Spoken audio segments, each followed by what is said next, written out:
I decided to take a week off from work in late September and go on a solo hiking trip in the Bitterroot Mountains of Montana. I had been planning this for a while. I needed a break from everything. The constant notifications, the city noise, and most of all, people.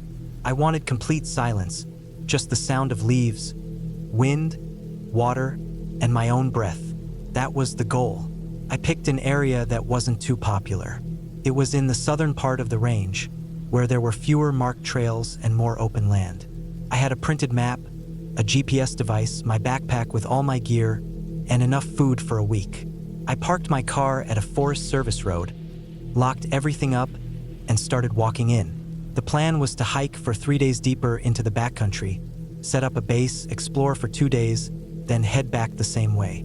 The first day was quiet. The trail was overgrown in places, but that's what I wanted. I crossed a small creek and followed it up toward a ridge that overlooked a valley. The leaves were starting to turn yellow, orange, a few reds. The temperature was perfect, maybe around 60 degrees. I didn't see anyone. No other cars were parked where I left mine. I was completely alone, and it felt good. I set up camp that night near a flat area close to a deadfall. There was a small rise that gave me a good view of the area. I cooked a small meal on my stove, laid out my sleeping bag in the tent, and watched the stars come out. No noise, no lights, just the rustling trees and the occasional call of an owl.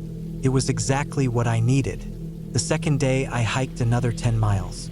It was harder. The incline was steady, and the trail basically disappeared after a while. I had to rely on my compass and map. I followed the terrain, moved around a large rock slide, crossed a narrow stream using a log, and climbed up a steep ridge. At the top, I could see for miles. No signs of people. It felt untouched. I marked the spot on my GPS and continued down into a smaller valley where I found a quiet clearing to set up camp again. That night was when I started to notice little things. I woke up once to what I thought was something moving around outside the tent. I sat up and listened, but I didn't hear it again. I assumed it was just a small animal, maybe a deer or a rabbit. I fell back asleep pretty quick. The next morning, I went exploring off-trail. There was an old, faint game trail I followed that led up a narrow ravine. It was steep and full of loose rocks, and I had to use my hands to scramble up parts of it. I noticed an odd pattern of trees up there. Several of them had the bark scraped off, but not like what you see from deer. These were high up, way above what a deer could reach, and the marks looked deliberate. Not claw marks, more like long horizontal scrapes with bark peeled downward. I didn't think too much of it at the time. I figured maybe lightning hit them or the bark had some disease. I kept going up and found a narrow path that opened into a weird basin. It was surrounded by high rock walls, almost circular. It was probably a glacial depression. There were no big trees in it, just shrubs and flat rocks, and I found what looked like an old campsite. Just rocks arranged in a fire ring, long abandoned. I looked around and saw something strange about 20 feet away. Half buried under a pile of leaves and dirt, there was an old backpack. I went over and pulled it out. It was sun-bleached and had holes in it. It looked like it had been there for years. I opened it carefully. Inside were a few ruined supplies. A torn tarp, some empty plastic food containers, a rusted-out pot. But the strangest part was a laminated trail map tucked into a side pocket. I unfolded it and looked at it. The date on it was from 1998.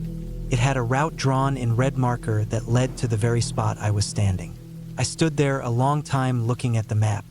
I don't know why it made me feel uneasy, but it did.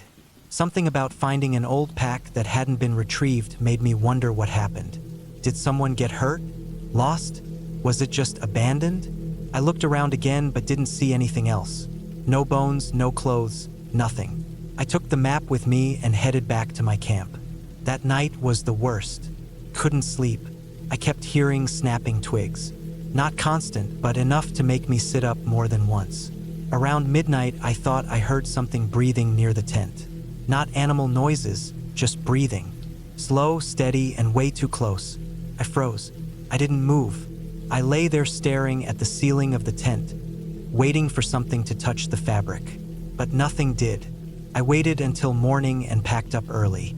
I decided to cut the trip short and head back. I still had a 3-day hike to get out. I moved fast that day, faster than I normally would, skipping breakfast and just eating jerky on the trail. I kept looking over my shoulder, scanning the trees. I didn't see anything, but the feeling didn't go away. That evening, when I stopped to rest, I checked my GPS and map. I was about halfway back, near a narrow section of the trail that skirted the edge of a steep drop. That's when I saw the first boot print. It wasn't mine. It was bigger, deeper, and facing the direction I came from. I looked around and saw another one off to the side, going into the brush. I crouched down and checked it closer. It was recent. The edges were clean, no leaves in it, no signs of erosion. Someone had been following me. I stood up, heart pounding, and scanned the trees. Nothing. I stayed there for a long minute before deciding to keep going. I didn't set up camp that night. I just kept walking with my headlamp on. I figured I'd hike until I was too tired to continue. Around 3 a.m., I finally stopped near a rocky outcrop where I could see the trail behind me. I didn't set up the tent. I just unrolled my sleeping bag and laid down with my knife in my hand. I kept waking up every 20 minutes. Every sound made my heart jump. At dawn, I got up and started walking again. I was sore and tired, but I just wanted to get out. I reached the Forest Service road around noon and saw my car. It was untouched. I loaded up my gear and got inside, locking the doors immediately. I sat there for a long time before starting the engine. I looked back at the trail one last time, half expecting to see someone step out of the trees, but no one did. On the drive home, I kept thinking about the backpack, about the boot prints, about the breathing. I don't know who was out there. Maybe it was a hunter, maybe someone just wandering off trail, but it didn't feel like that. It felt like someone had been watching me from the moment I stepped off the road. I still have that old map. It's pinned to the corkboard above my desk. The red line drawn on it stops at that same circular basin. I never reported the backpack. I should have, but I didn't want to talk about it. I haven't gone hiking alone since.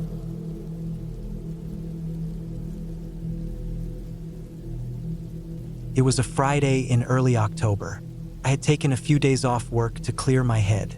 Things had been building up. Stress from the job, problems at home, too much time looking at screens, and too little time outside. I had done a few hikes before, mostly in state parks near my city, but this time I wanted to go further. I had been reading about a trail in the northern part of the state, near the edge of a national forest. It wasn't famous, but it was long and remote, and that's what I wanted: peace, quiet, and distance. I packed light but smart. A weatherproof backpack with layers of clothing, dried food, a hydration bladder, a small pot for boiling water, and a single-person tent. I also carried a basic compass, a topographic map I had printed from an online site, and a power bank for my phone. There was barely any signal up there anyway, but I liked having the phone just in case. I also brought a fixed-blade knife and a lighter. I had everything I thought I needed. The trail was called the Lowridge Loop. It was just over 30 miles total and curved through forested hills, across 2 streams, and back into a gravel forest road where most people started and ended. Some online posts said it was overgrown in places and hard to follow, but nothing too crazy. They also mentioned an unofficial shortcut about 19 miles in, a steep ridgeline trail that dropped down and cut several hours off the full loop. I remembered that part, but I didn't think I'd need it. I was planning on taking the full 2 nights and finishing on Sunday. I drove to the trailhead on Friday morning and started hiking around 9 a.m. The air was crisp. The leaves had started changing yellow, burnt orange, some early reds. I felt calm. For the first few hours, it was perfect. Quiet, just the crunch of my boots and the occasional bird call. I passed a couple of older trail markers nailed into trees and a small pile of stones that marked a turn. It was clear that this trail didn't get much maintenance, but I liked that. It felt wild. By late afternoon, I had covered about 11 miles. I stopped beside a slow-moving creek and pitched my tent near the bank, away from the soft mud. I filtered some water, boiled it for safety, and poured it into a pouch of instant rice and beans. I sat on a rock, watching the water slide by, and ate in silence. That night was cold, but I had a decent sleeping bag. I lay in the tent, listening to distant owls and the occasional rustle in the brush. I wasn't afraid. I had done this before. I woke early, packed up, and was hiking again by 7 a.m. The trail started getting rougher, narrower, less defined. There were places where fallen trees blocked the way, and I had to climb over or go around. The undergrowth was thick in places, and the ground sloped sharply on both sides. I checked the map now and then, making sure I was following the right ridgeline. Around noon, I stopped to eat a protein bar and drink water. By early afternoon, I came to a fork. It wasn't on the official map, but I remembered reading about it online. This was the shortcut, the ridgeline path that dropped down steeply and rejoined the trail hours later. I hadn't planned to take it, but I was already feeling tired. My left knee had started aching a bit from all the uphill and downhill. I stood there for a long moment, looking down the shortcut trail. It was steep, but not dangerous looking, just rough and narrow. I made the decision fast. I'd take the shortcut, set up camp early at the bottom, and have an easier walk out on Sunday. That was the plan. The shortcut started off fine. It was narrow and rocky, but manageable. The trees were denser on this side of the ridge, and sunlight barely reached the forest floor. The air felt cooler. About 15 minutes in, I lost the path for a moment. It just disappeared into leaves and brush. I circled around and picked it up again farther downhill. Kept happening. The trail was really more of a faint depression in the ground with broken sticks and the occasional cut branch.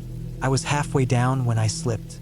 My right boot slid on loose soil, and I fell hard onto my side. My shoulder slammed into a rock, and I rolled a few feet before coming to a stop. My backpack had cushioned part of the fall, but my shoulder throbbed. I sat there, breathing hard, waiting for the pain to settle. I could still move it, though it hurt. I stood up slowly and took stock. The fall had scraped my elbow, and my shirt sleeve was torn. I had also twisted my left ankle, not badly, but enough to notice. I checked my backpack, it was fine. I drank water, brushed leaves off my arms, and kept going. The trail got worse. Steeper, narrower, more uneven. Fallen trees blocked the path, and thick ferns grew chest-high in places. I had to duck under low branches and push through thorny plants. There were no blazes, no signs, nothing man-made, just steep forest. It was late afternoon when I realized I was off the trail again, and this time I couldn't find it. I dropped my pack and walked in wide circles, trying to pick it up again, but the forest all looked the same. Tree after tree, thick brush. I could hear water somewhere below, so I figured if I kept heading downhill, I'd find a stream or the bottom of the ridge. The main trail should be close to that. I walked for over an hour, ankle hurting more now. Still no trail, just rocks, leaves, trees. I started to panic a little, not full fear, but a rising pressure in my chest. I tried to calm down. I had food, I had water, I had gear. I just needed to camp, rest, and reorient in the morning. I found a flat spot near a cluster of rocks and set up the tent. I boiled water, ate, and sat there in the fading light, trying to trace my route on the map. It was hard to know exactly where I had gone wrong. The shortcut wasn't official, so there were no clear markers. I told myself it would be easier in the morning. That night was colder. I woke several times to strange noises, twigs snapping, rustling. Normal forest sounds, I told myself. Animals, wind, whatever. I didn't sleep well. Morning came with thick fog. Visibility was maybe 30 feet. Everything was wet, my tent soaked with dew.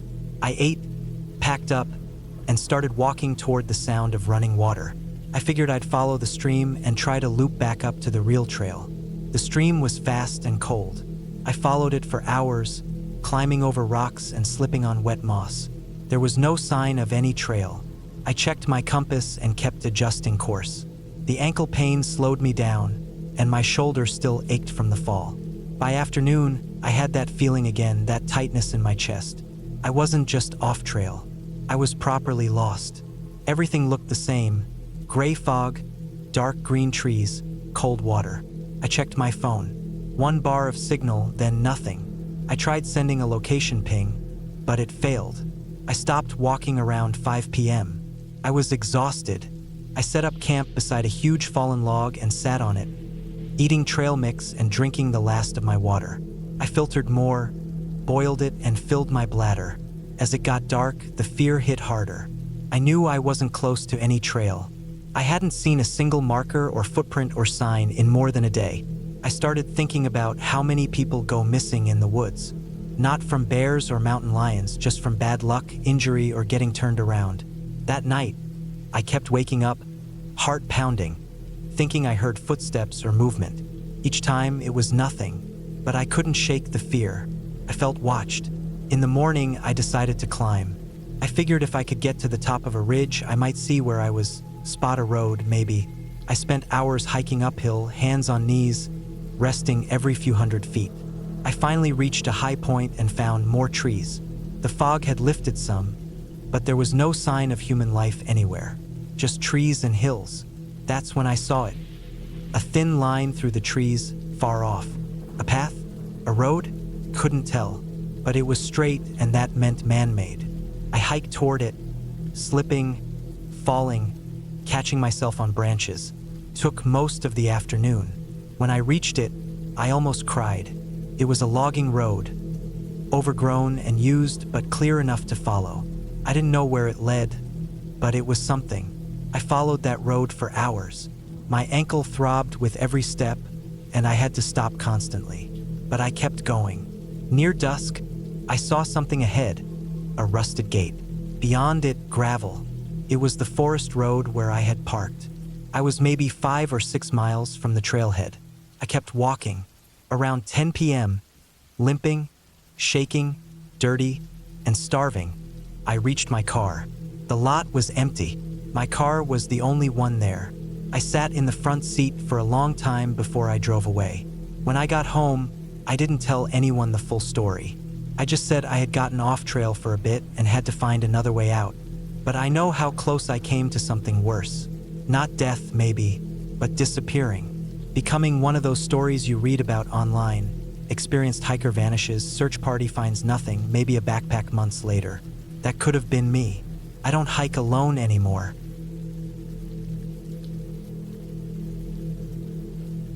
I was 35 when I decided to take a solo hiking trip deep into the Okanagan-Wenatchee National Forest in Washington. It was early September, just as summer was fading and before the rains usually returned. The air was dry, the skies were mostly clear, and the crowds had thinned out. I had time off work, and I needed the space to think. My life had started to feel stuck in place. Work, bills, sleep, repeat. I wasn't out there looking for some magical self-discovery. I just wanted to be alone, walk among the trees, sleep under the stars, and maybe come home feeling like I'd shaken something off. I'd planned for 4 days. My route would form a wide loop, starting at the Salmon-Lossack trailhead, following the Waptus River Trail, cutting across via a marked spur to the Peat Lake Trail, and circling back toward the trailhead. Roughly 36 miles in total, with a few stops for rest. I'd hiked sections of the loop before, but never the whole thing in one go. I had all the basics: a 55-liter pack with a down sleeping bag, tent, jet boil, food for 5 days, water filter, extra socks, a detailed paper map, and a GPS watch. I also had a PLB, personal locator beacon, just in case things went really bad. Day 1 went about as expected. I hiked in about 10 miles, set up camp by the river, and soaked my sore feet in the freezing water. I didn't see anyone all day, which was a good sign I timed my trip well. The trail was easy to follow. That night, I heard elk bugling in the distance, high, haunting whistles that echoed through the trees. It was kind of eerie, but I liked it. It reminded me that I was somewhere wild. On day 2, the terrain got rougher. I was working my way up to a higher elevation and making my way toward the spur that cut across to Peat Lake. The trails were narrower here, more grown over, and sometimes blocked by fallen trees. Around noon, I stopped to rest near a trail junction. That's when I saw something strange on the map. Just south of the junction, in fine print, there was a small dashed line labeled Cutoff Trail, unmaintained. I hadn't noticed it during planning. It wasn't mentioned in recent trail reports online either. But looking at the map, I saw it could save me at least 6 miles. It looked like a shortcut that dropped steeply downhill and linked up with Peat Lake Trail much earlier than the loop I had planned. I checked my GPS watch, cross-referenced with the map, and found that the start of the cutoff should be nearby. Curiosity got the better of me. I looked around and eventually spotted what might have once been a signpost. Just a splintered stump now with a narrow track leading off into the trees. The path looked faint but visible. It was overgrown with ferns and had branches reaching into it from both sides. My better judgment told me to stick to the planned route, but the idea of cutting 6 miles off was tempting. I told myself I'd be cautious, and if it looked too rough or hard to follow, I'd turn back. I stepped onto the cutoff trail. First, it wasn't so bad. The grade dropped fast, which made hiking easier, and the canopy overhead was thick with old-growth pine and cedar. I figured it must have once been a regularly used path, maybe forgotten or left to fade after newer routes were built. I kept checking the map and my watch. Everything lined up. I figured it would take me a couple of hours to reach the bottom and link back up. About an hour in, the trail started to disappear in sections. It wasn't just overgrown, it was washed out in places or blocked by fallen logs that looked like they'd been there for years. Still, I could usually pick it back up on the other side. I noticed I hadn't seen any trail markers since the start. That should have bothered me more than it did, but I was focused on making progress. I was moving slower now, pushing through brush, climbing over deadfall and ducking under branches. Eventually, I hit a stretch where the trail just vanished. It was as if it had been swallowed up by the forest. I stood there sweating, trying to figure out where it continued. I pulled out the map again. According to it, I was still on course, though now getting deeper into a valley where GPS signals were weaker. I took a few steps in different directions, trying to spot the next part of the trail. Nothing. Still, I didn't want to backtrack yet. I figured if I kept heading in the same general direction, I'd intersect the Peat Lake Trail sooner or later. It was a big forest, but not endless. I wasn't lost, just off-trail. That's when things started going wrong. First, I twisted my ankle stepping into a deep, hidden hole under a pile of leaves. It wasn't a bad sprain, but enough to slow me down. Every step after that came with a dull throb.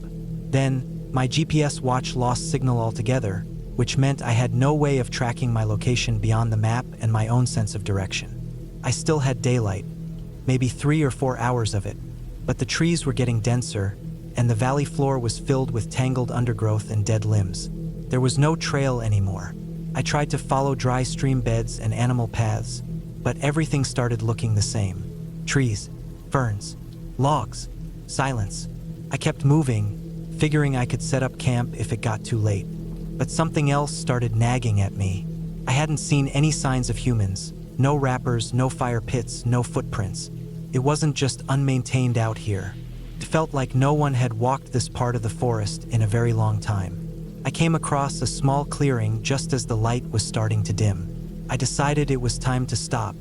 I pitched my tent, boiled some water, and forced down some food. My ankle was swelling now, and I wrapped it tight. I checked the map again and tried to reorient myself. If I was reading it right, I should have hit Peat Lake Trail by now. Something didn't add up. I made a note to hike back uphill the next morning and retrace my steps if needed. That night, I couldn't sleep. The forest was too quiet. Not just peaceful, but unnatural. No wind, no rustling leaves, no crickets, no birds. It felt like the entire place was holding its breath. I kept hearing faint snapping sounds from different directions, like sticks breaking under weight, but never close enough to pinpoint. I lay there, frozen in my bag, staring at the roof of the tent, waiting for morning. At first light, I packed up and started heading back the way I'd come. My ankle was worse. Every step sent pain shooting up my leg. Still, I kept moving. I figured if I could just make it back to the original junction, I could get back on the real trail. But after 4 hours of climbing, I still hadn't found the place where I entered the cutoff. Nothing looked familiar. I was walking in circles now, following dry creek beds that all looked the same. The compass pointed in the right direction, but the terrain wasn't matching the map. It was like the land itself had shifted under me. I had to admit it then. I was lost. I wasn't going to panic yet. I rationed my food. I filtered water. I marked trees with broken branches to track where I'd been. I blew my whistle at intervals, hoping someone might be nearby. Nothing answered. No one came. I kept trying to climb higher, hoping for cell signal, or even a view where I could reorient with the map. The third day was the worst. I ran out of food and started feeling weak.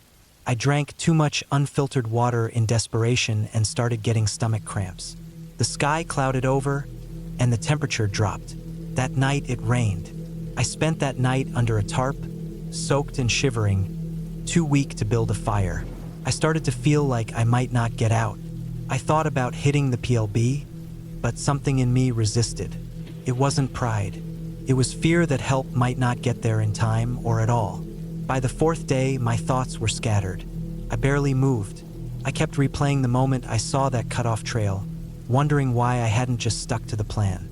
I thought I heard voices once, faint and far away, but I couldn't tell if it was real or just my brain playing tricks. That afternoon, I finally got a break. I was half crawling up a ridge when I spotted something between the trees, a distant flicker of movement. It was a trail marker, an actual wooden stake with orange tape. I didn't know what trail it was, and I didn't care. I hobbled toward it, crying without meaning to. I followed the tape, and after maybe an hour, it led me to a real trail, wide, well-worn, with footprints. I dropped to my knees when I saw it. That trail turned out to be the main Peat Lake Trail. I followed it for 6 more miles, every step agony, until I stumbled into a campsite where a family had just finished setting up. They helped me contact search and rescue. I didn't even need the beacon. I spent the night in a hospital with dehydration and a mild infection from my ankle. It took me a long time to talk about that hike. I'd gone into the forest looking for quiet. What I found was the limit of how far I could push myself. No one knew where that cut-off trail came from. Some rangers said it was probably built decades ago and abandoned. It was no longer on their official maps. I never finished the loop, and I never took a shortcut again, but I kept the map. I keep it framed in my home, not as a trophy, but as a reminder. Some trails fade for a reason, and the forest doesn't care why you're out there. You have to respect it.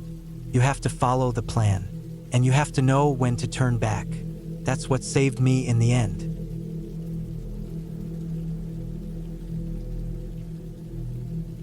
I've always liked hiking, not for the photos or the fitness, but for the silence. I liked walking deep into places that felt untouched. It made me feel small in a good way, like the world didn't care who I was or what I did for a living. It just was. I didn't need to think about bills, emails, or people. Out there, it was just dirt, trees, and sky. That summer, I had taken 2 weeks off work. No real plan, just needed time away. I picked a place that looked quiet, Flathead National Forest in Montana. I'd been to Glacier a few years before, and while the views were amazing, the crowds kind of ruined it. Flathead was supposed to be less traveled. I found a few trails on some forums, loaded up my pack, and drove up in my old SUV. The plan was simple. Spend 5 days out, hiking and camping, then return to town, shower, eat real food, and maybe repeat it on another trail if I had time. I parked at a trailhead that barely had signage, just a dirt turnoff and a faded wooden post with a green arrow. The trail wasn't listed on the official park maps, but someone on a backpacking forum had mentioned it as a quiet, beautiful route that looped back around. The poster hadn't been active in years, but they made it sound like a hidden gem. That kind of thing appeals to me more than the official stuff. The first day was uneventful. I hiked about 8 miles in, following the trail along a slow-moving creek. The sun was out, but it wasn't too hot. The trees offered good shade, and every now and then I'd stop to drink water or just look around. There was nobody else out there. I didn't expect there to be. I set up camp in a clearing beside the creek, ate some jerky and a freeze-dried meal, boiled water, and crawled into my tent early. Slept like a rock that night. No animals, no sounds but the water nearby. Woke up at sunrise, packed up, and kept going. Day 2, I started to realize the trail was getting less defined. The dirt path narrowed, and grass started growing over it in places. I figured not many people used it anymore. I had GPS on my phone, and I had downloaded offline maps just in case. I wasn't too worried. I had food for 6 days, a water filter, an emergency beacon, and a paper map too. I had done solo hikes before. I knew how to take care of myself. Sometime in the afternoon, I noticed that I hadn't seen any kind of trail marker in a while. Not that there had been many to start with.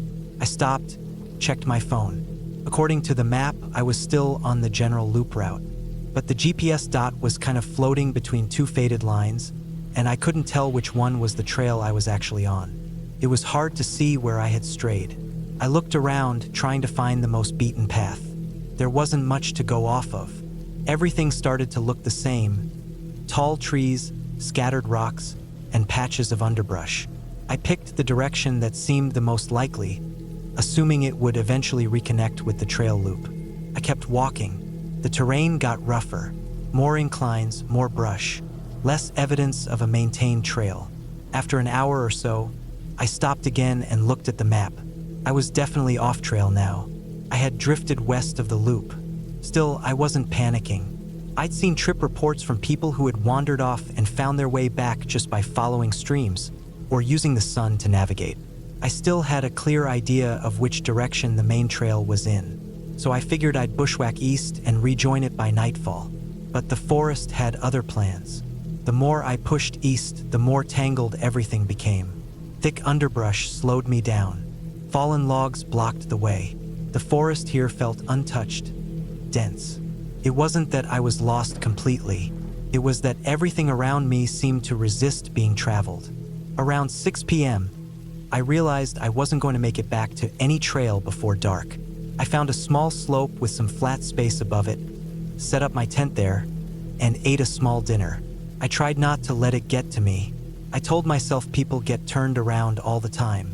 I'd get a good night's sleep and start early the next morning, moving southeast to try to intersect the loop again. That night, I barely slept. Not because of noise, but because of the silence. It was the kind of silence that pressed against your eardrums. No wind, no insects, just my heartbeat and the occasional rustle of my sleeping bag. Every few hours, I'd check the time on my watch. At one point, I thought I heard crunching outside the tent, like twigs snapping under slow feet. But when I held my breath to listen, there was nothing. Could have been a deer, could have been nothing at all. I stayed still, wide awake, until morning light crept in through the nylon. I packed up quickly and started moving as soon as the sun was up. The terrain got worse. Slopes became steeper. I had to scramble over rocks and push through thick limbs. My arms got scratched up. The GPS on my phone stopped updating consistently. I figured maybe the signal was weak or the battery was draining faster in the cold morning air. I checked my emergency beacon. Still functional, but I wasn't ready to hit that button yet. I didn't want to call for help just because I had taken a bad turn. By midday, my legs were shaking. I hadn't found any sign of a trail, just endless forest. I kept heading in what I hoped was southeast, using the sun and compass. But it was hard to tell anymore. Everything around me was green and brown. No high points, no landmarks. I passed a weird old stump that looked like a face. Later, I passed it again. I didn't want to admit it, but I had started walking in circles. That afternoon, I found a small clearing, sat down and forced myself to eat and drink. I was sweating, but my hands were cold. My body was wearing down faster than I expected. That night, I didn't even set up the tent.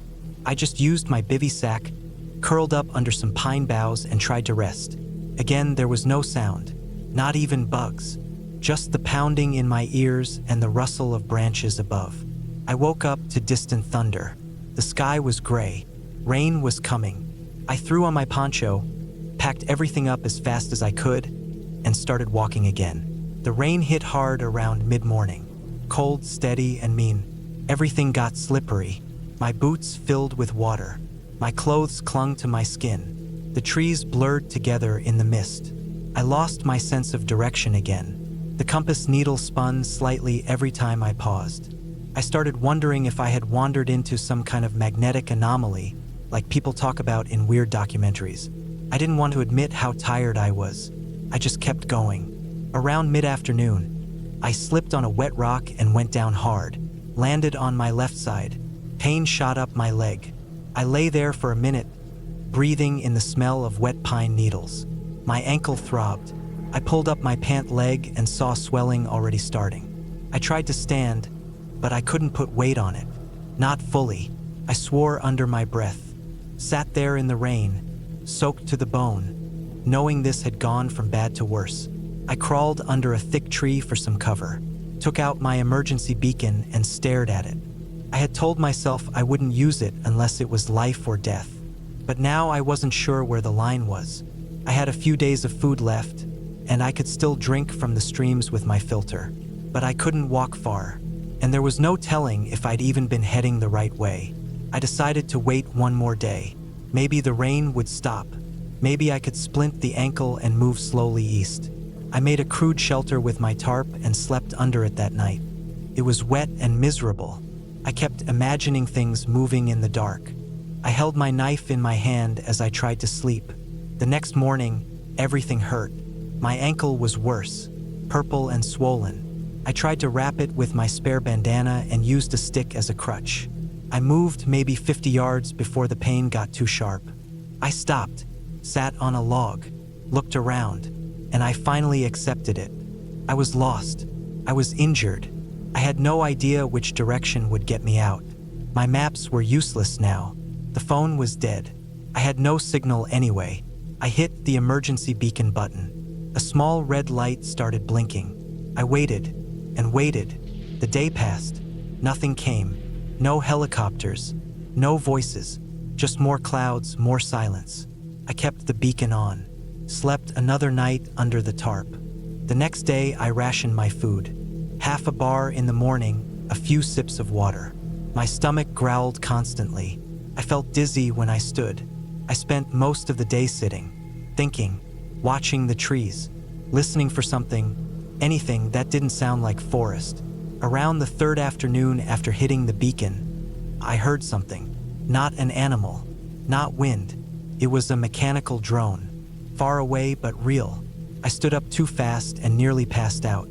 I waved my tarp in the air, yelled, waved my arms. I saw nothing. The sound faded. I collapsed back onto the ground. But the next day I heard it again. This time it got louder, a steady thudding like helicopter blades. I crawled out of my shelter and dragged myself into the open. I waved the tarp again, screamed until my throat.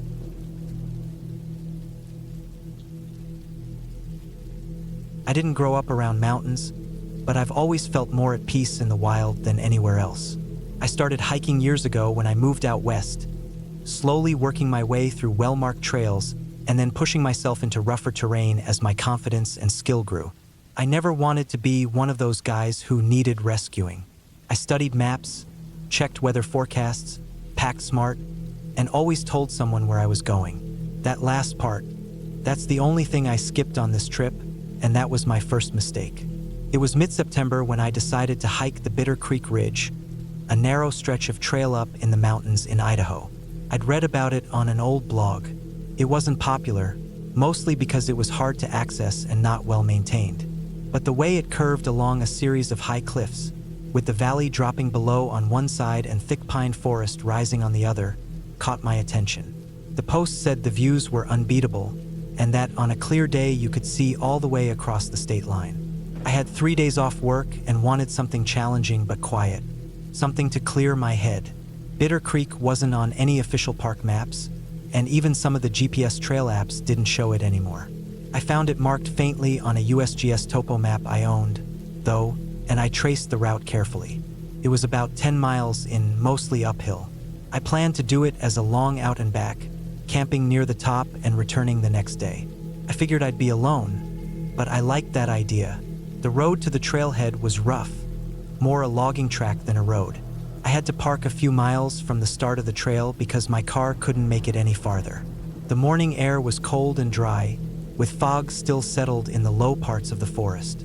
I set out early with a heavy pack, wearing layers and carrying extra food, a paper map, a compass, and a fully charged GPS. The first part of the hike was beautiful. The trees were beginning to turn, and patches of red and gold leaves were mixed in with the dark green of the pines. I climbed steadily for a few hours, stopping only for water and to take a few notes in my field journal. The trail was faint in places, overgrown with grass or partially covered by fallen logs. I had to move slowly, sometimes backtracking to find the right path. But I was careful. I made sure I knew where I was at all times. By early afternoon, I reached a narrow pass that opened up to the ridge. The terrain got rocky, with fewer trees and more loose gravel. The wind picked up. I could see why this trail wasn't popular. The footing was unstable, and there were no guardrails or markers. One wrong step and you could fall a long way. Still, the view was incredible. I could see the whole valley, layers of forest and hills stretching out into the distance.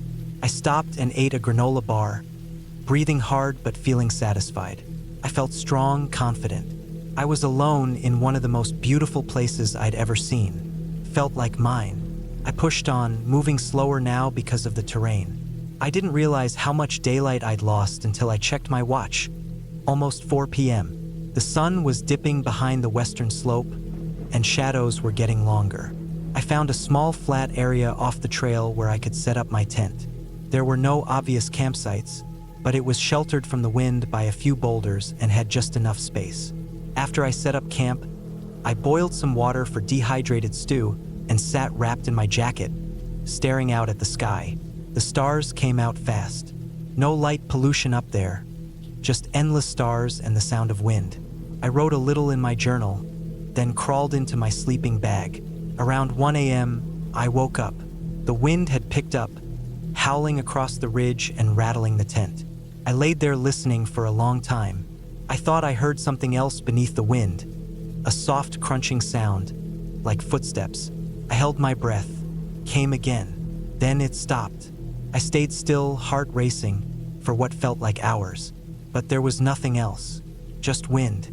I told myself it was probably a branch falling or a small animal. Still, I didn't sleep much after that. In the morning, I ate a quick breakfast and packed up. I wanted to get down before weather changed or anything else went wrong. I started back the same way I came. The sun was rising behind the mountains, and I moved quickly over the exposed part of the ridge. The wind had died down a bit. I kept my head low and focused on each step. I didn't notice at first when the trail started to shift. It was gradual, the kind of thing you don't pick up on until it's too late. I crossed a shallow gully I didn't remember, then a stand of twisted trees that didn't look familiar. My gut twisted, and I stopped to check the map. I wasn't where I thought I was. I turned on the GPS. No signal. I tried my phone, no service either.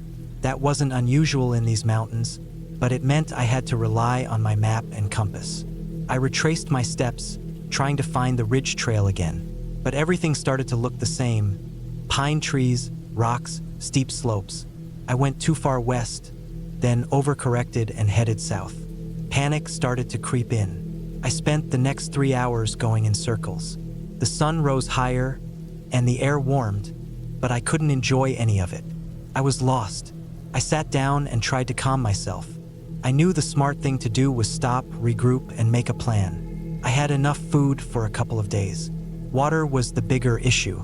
I was down to half a liter, and I hadn't seen any streams nearby. I marked my position as best I could using the last known trail marker and tried to orient myself. I picked a direction that I believed led downhill, hoping to find the logging road or a creek that would eventually bring me back to the main trail. The terrain grew harder. The slope steepened, and thick underbrush made it slow going. I had to push through dense ferns and dead branches, slipping several times on loose ground. Once I caught my pack on a sharp limb and almost fell forward down a ravine. My legs were cut up, and I was covered in dirt and pine needles. Around mid-afternoon, I found a dry creek bed. It was wide and rocky with a steep bank on one side. I followed it, hoping it would lead to water or at least guide me out.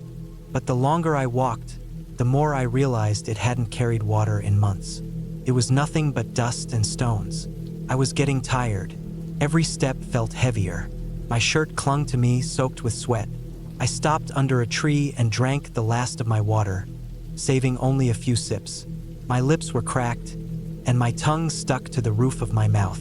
I had to find water soon. As the sun started to drop again, I felt something snap in my chest. Not physically, I wasn't injured, but mentally. The silence started to feel heavy.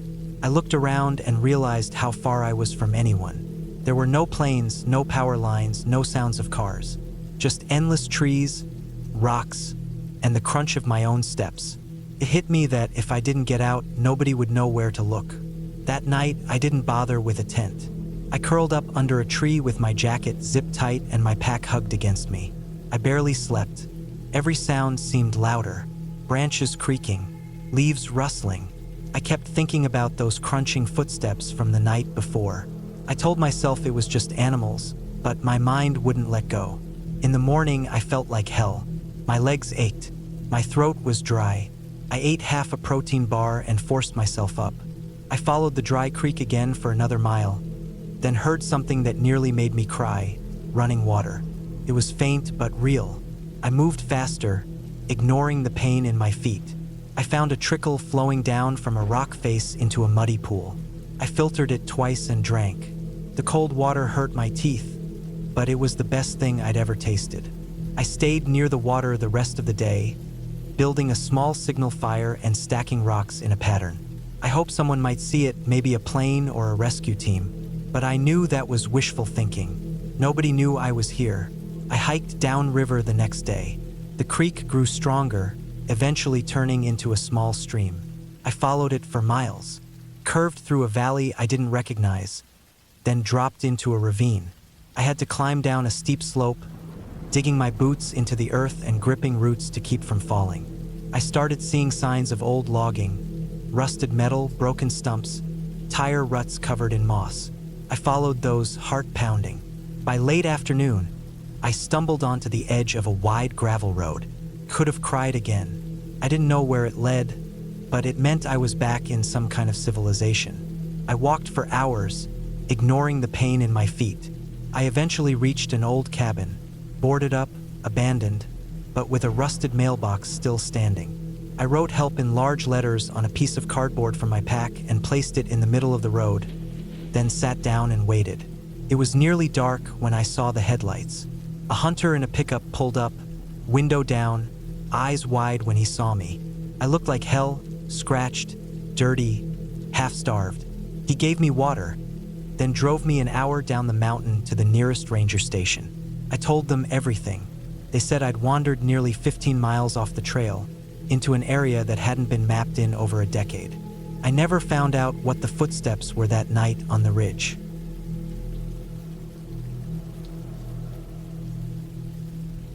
I've done a lot of solo hikes in my life. Some people think it's stupid to go out into the wilderness alone, but I've always found a kind of peace in it. No distractions. Just me, the trail, the trees, and the sky. That's all I ever needed to reset my head after long weeks at work. I'd been doing these kinds of trips for years without any real trouble. But last year something happened that still keeps me up some nights. I guess I thought I knew what I was doing out there. I didn't. It was early autumn, late September. The weather was starting to turn, but not too cold yet.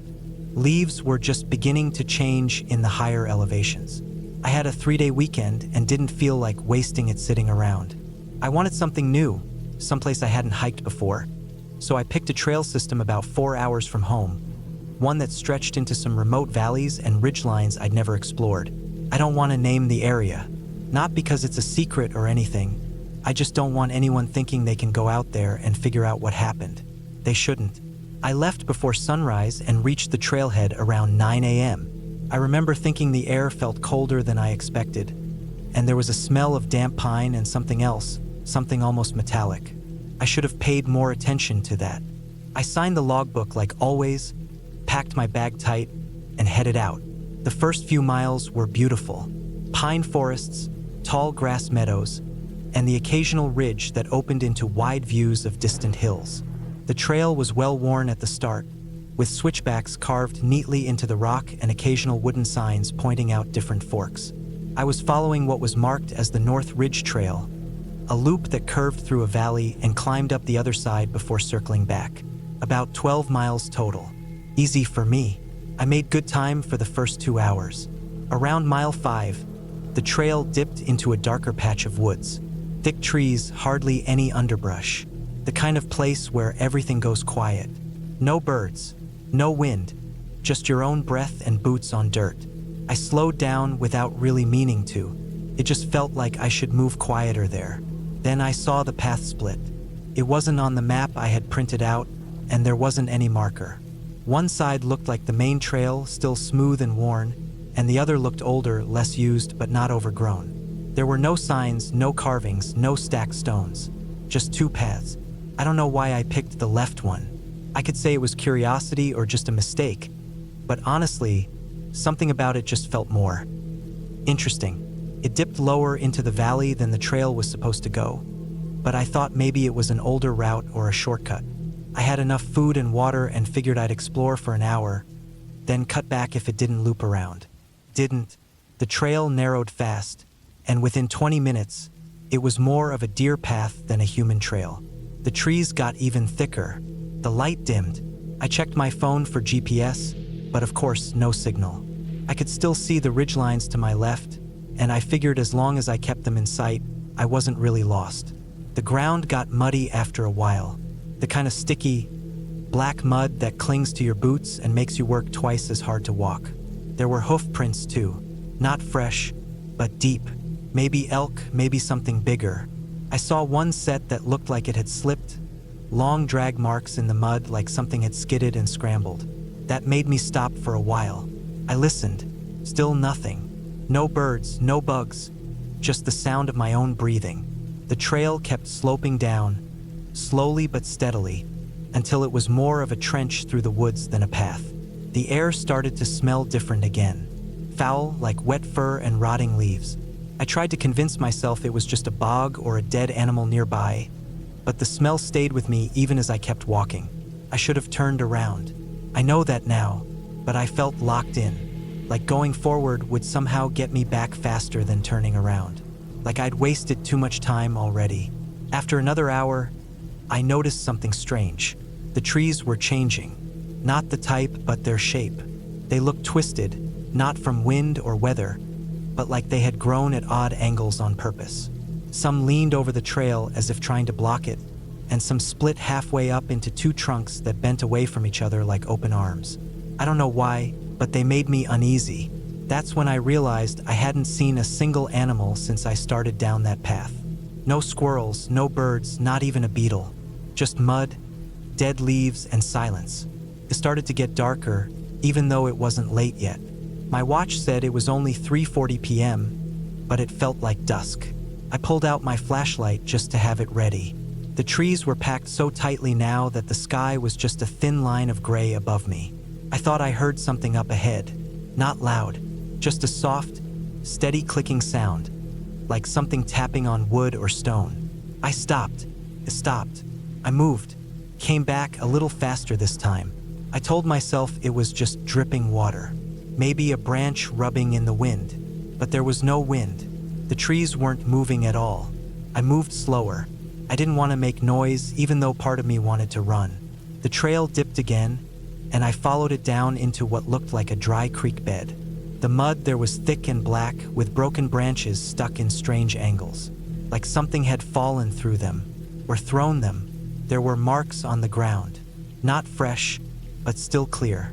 Deep grooves, like something with claws had scraped through the mud. I've seen bear tracks before. This wasn't that. These were longer, more spread out. Some looked like they had toes, human-shaped, but huge, and not consistent. Some had 4 toes, some 5.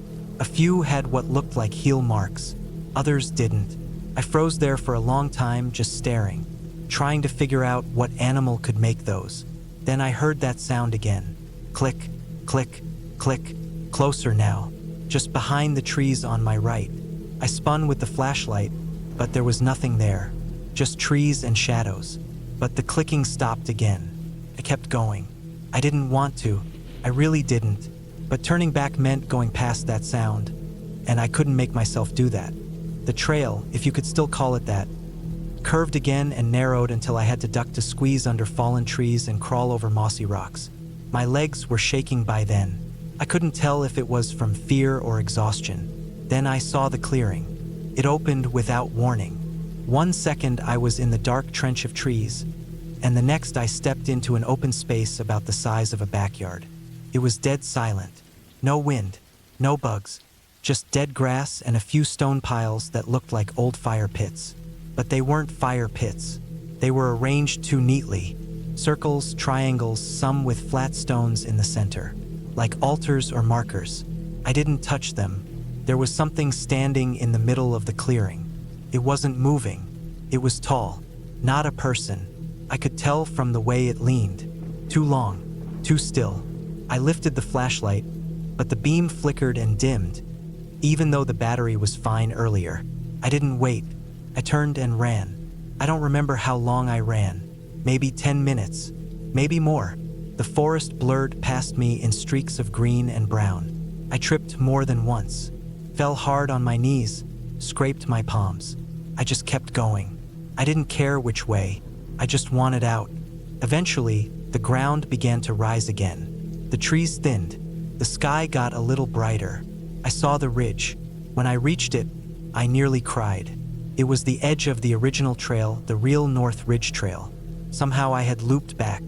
I could see the worn path, the carved sign, even my boot prints from earlier. I didn't stop. I followed the trail back, hiking the last 5 miles without rest. My legs were burning, my hands were bleeding, but I didn't care. I made it to the parking lot just after sunset. My car was the only one there. I drove home in silence. I didn't turn on the radio. I didn't even stop to eat. Just drove with white knuckles the whole way. When I got home, I checked the trail maps again. I traced every fork, every side route. Nothing led into that valley. No path, no marking, not even an old logging road. I went back a few weeks later. I brought 2 friends that time. We followed the trail exactly, watching every fork. But the split wasn't there anymore. The spot where I remembered the trail dividing was just thick undergrowth. No path, no footprints, no sign it had ever been open. We even went into the woods a little, but there was no trench, no creek bed, no clearing. I didn't tell them everything, just that I thought I got turned around. But I knew better. I still hike, but I never go alone now, and I don't stray from the map. And if I ever smell that mix of damp pine and metal again, I'm turning back, no matter what.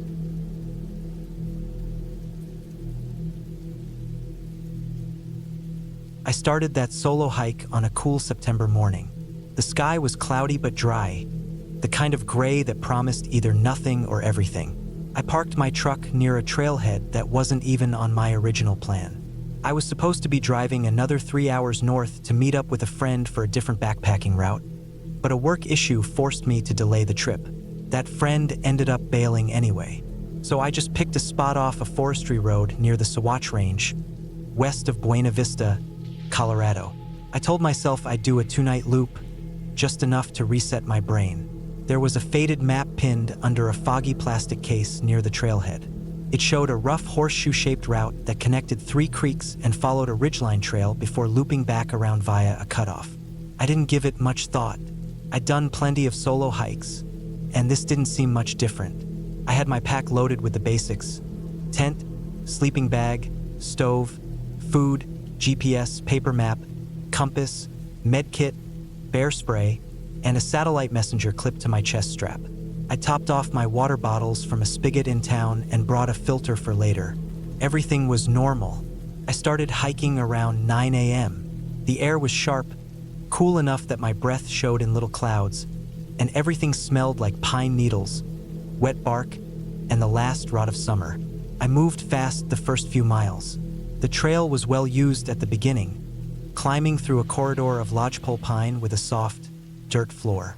I passed 2 other hikers coming out, older guys, both nodding politely as they hiked down toward the road. After that, I didn't see anyone else. By noon, I was 6 miles in and moving up a steeper grade, climbing toward a low pass between 2 ridges.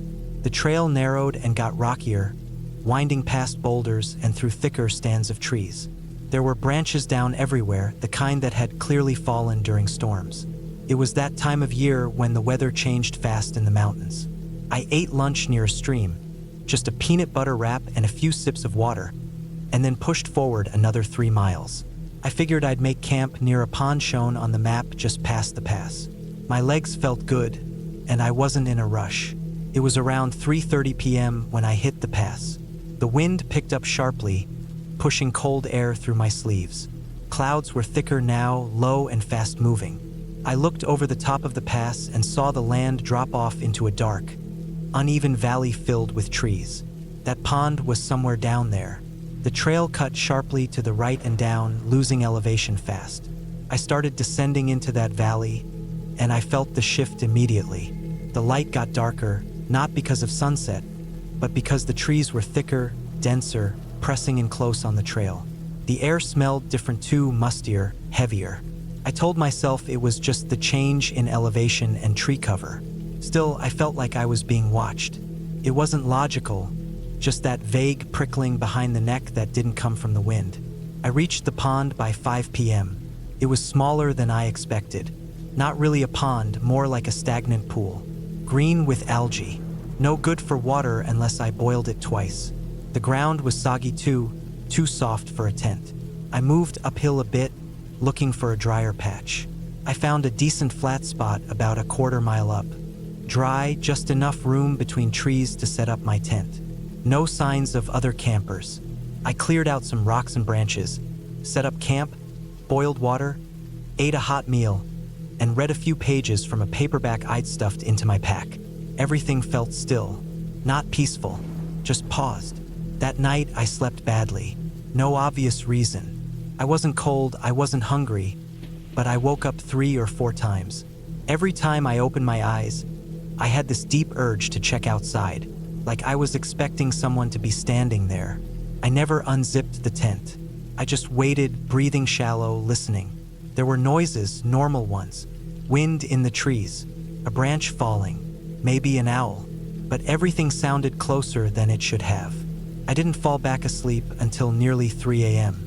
The next morning, I packed up early and hit the trail again. I had a long way to go that day to make the loop work.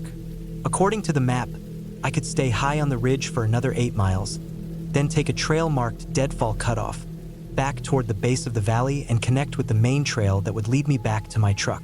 The ridge hike started fine. It was cold, but the trail was well marked and dry. The sun came out around 10 a.m., and I felt better.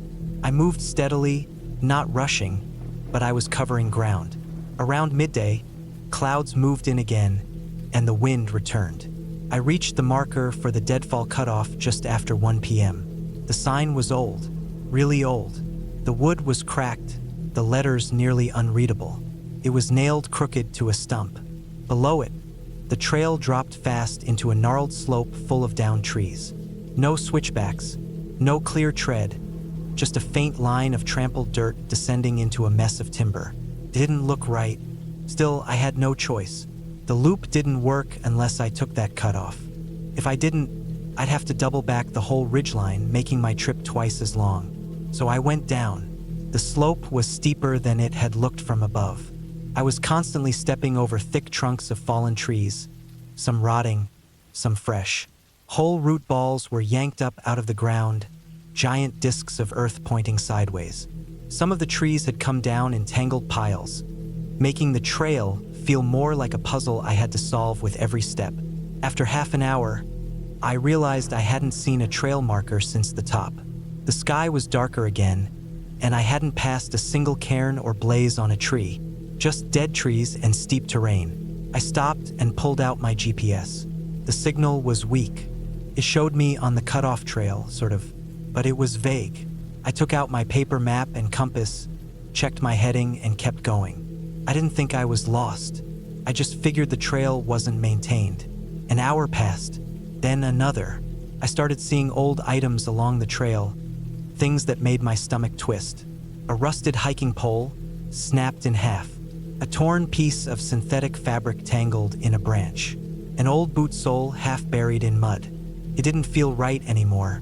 I stopped again, tried to get a signal on my satellite messenger. No luck. Thick clouds above, thick trees all around. Couldn't get a lock. I sat down on a dry rock and ate half a protein bar, but my mouth was too dry to chew it. I forced myself to drink water. I was down to 1 full bottle and had maybe a third left in the other. The stream shown on the map was still a few miles away. if I was even still on the right trail. I stood up and started moving again. Slower now, careful, and then I slipped. My foot caught on a mossy root hidden under a layer of pine needles, and I went down hard on my side. The weight of the pack drove me down the slope another 6 feet. I landed in a tangle of broken branches and heard something pop in my ankle. Pain shot up my leg, sharp and cold. I lay there for a minute, face pressed into the damp dirt, breathing hard. My fingers were trembling when I reached down to feel my ankle. It wasn't broken, I was almost sure, but it was swelling fast and already stiffening. I managed to unbuckle my pack and sit up against a tree. That's when I realized how quiet everything was. No birds, no wind, just my breathing and the soft creak of the trees swaying. I wrapped the ankle with a compression bandage from my med kit and took some ibuprofen. Then I tried to stand. I could do it barely, but putting weight on it was agony. I hobbled forward for maybe 20 yards and had to stop again. It was around 4:30 p.m. now. No cell service, no GPS, and that trail was completely gone. I hadn't seen a blaze or marker in hours. I wasn't sure I was even on a trail anymore, just moving through dense forest.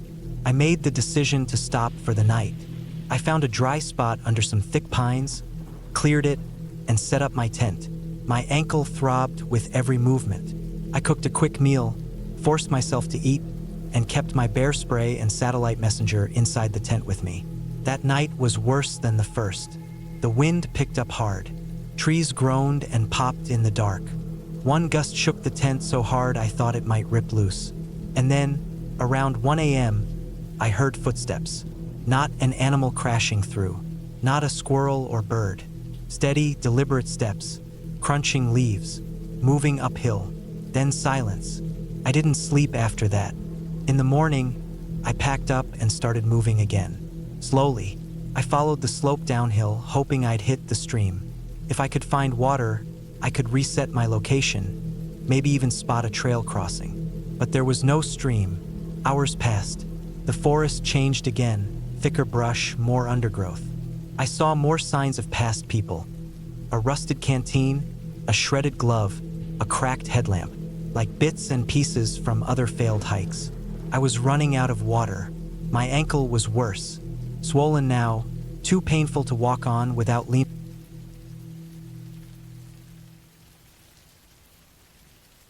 I've been hiking for over 10 years, and for the most part, I know my limits. I don't take stupid risks, and I always prepare.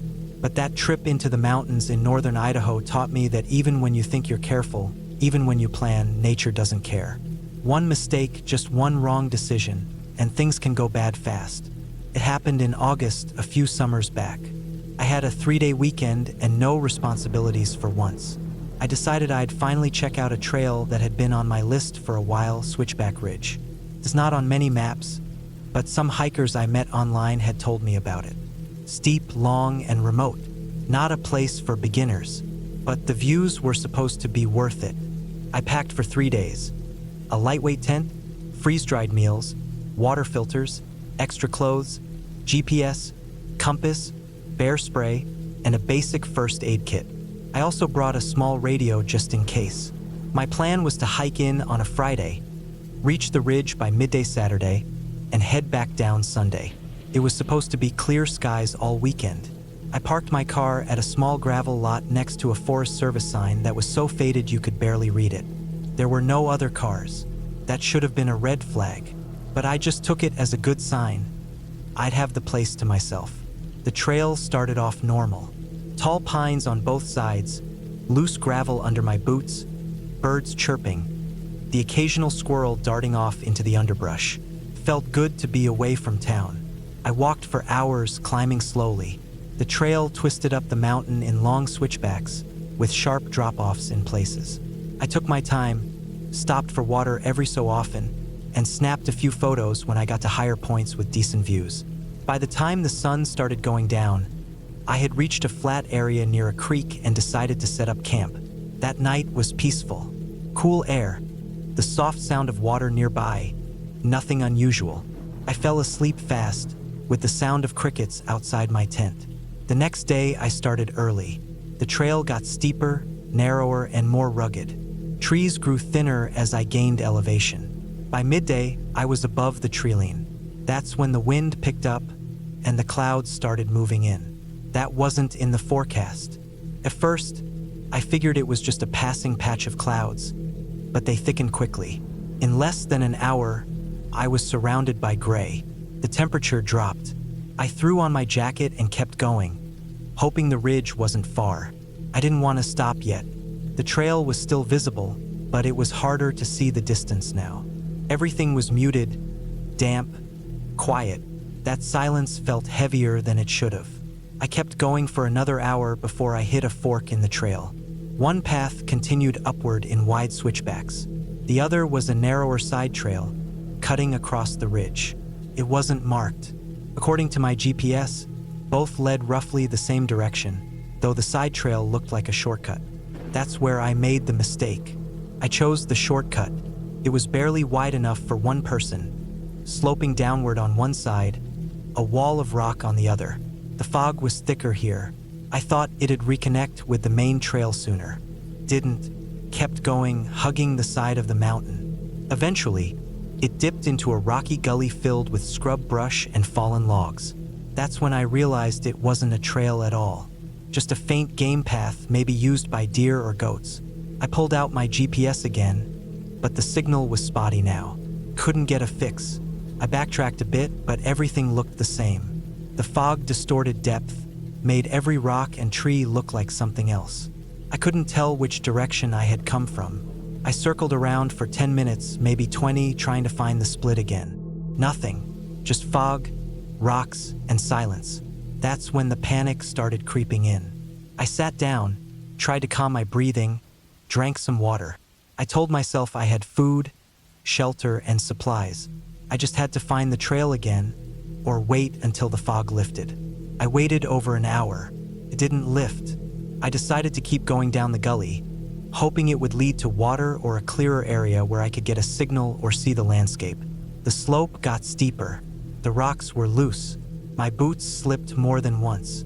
I started using my hands, grabbing onto exposed roots and rocks to steady myself. Then I fell. It wasn't far, maybe 6 feet, but I landed hard on my side. The pain in my ribs was sharp and immediate. I lay there for a minute, not moving, trying to figure out if anything was broken. Breathing hurt, but I could stand. I had to use a tree to pull myself up. I knew then I couldn't keep going down. It was too dangerous. I needed shelter. I found a flat spot under a rock outcrop and set up my tent there. It was cramped and tilted, but it kept me dry as the drizzle started. That night, I barely slept. My ribs throbbed, and every time I shifted, pain shot through my side. The cold made it worse. The next day was gray again. My GPS still wouldn't lock. I turned on the radio and tried to call out, but nothing came back. I rationed my food, drank filtered water from a nearby trickle, and waited. But no one came. No one knew I was off trail. On the third day, I woke to sunlight, finally. The fog had cleared. I climbed to the highest rock I could find and looked out. That's when I realized how deep I had gone into the wrong area. The gully I was in was part of a massive valley I didn't even know existed. No trails, no people, just trees and cliffs and endless ridges. The switchback trail I was supposed to be on was probably miles away, out of sight. I saw no movement, no roads, nothing man-made, just untouched wilderness. I knew then that waiting was no longer an option. I packed up slowly, every movement hurting. I used my trekking pole like a cane. I looked at the sun and estimated the direction back toward where the switchbacks might be. I walked for hours uphill, always trying to aim west. I stayed high when I could to keep my bearings. When I hit thick trees, I moved slower, listening for water or wind or anything that sounded like life. That night, I didn't set up my tent. I just rolled out my sleeping bag under a cluster of pines and tried to stay warm. I kept the bear spray in my hand all night. Every sound made me jump. I thought about how stupid that shortcut was, how just one bad turn had led to this. The fourth day, I finally found something. A rusted trail marker, barely visible under moss. It pointed toward a path that looked like it hadn't been used in years. But it was a trail. I followed it. Slowly, it grew clearer: boot prints, cut branches, even a broken fence post. By mid-afternoon, I saw something that nearly brought me to tears. A trail sign, one I remembered passing on my first day. I had made it back to the main trail. I didn't stop. I pushed forward, even as my legs screamed and my ribs ached. I walked until sunset and camped just a mile from where I had started. That night, I slept hard. The next morning, I limped the last stretch back to my car. It was still there, alone in the gravel lot, dust-covered and baking in the sun. I opened the door, sat down, and just sat there for a while, not moving. That drive back into town was quiet. I didn't even turn on the radio. I went straight to urgent care and found out I had 2 cracked ribs. They wrapped me up and gave me painkillers. I stayed home for the next week, replaying everything in my head over and over. I never told many people what happened. Felt embarrassing. I was supposed to know better, but that trip taught me something I'll never forget. Nature doesn't care how experienced you are.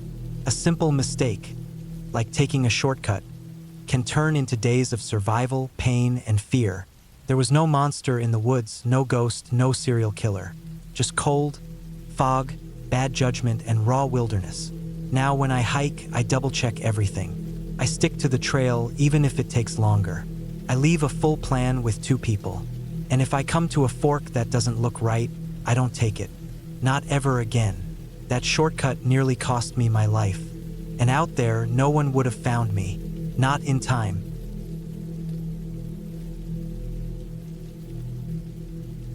It started on a hot morning in late July. I had taken a week off from work, hoping to escape the noise of city life.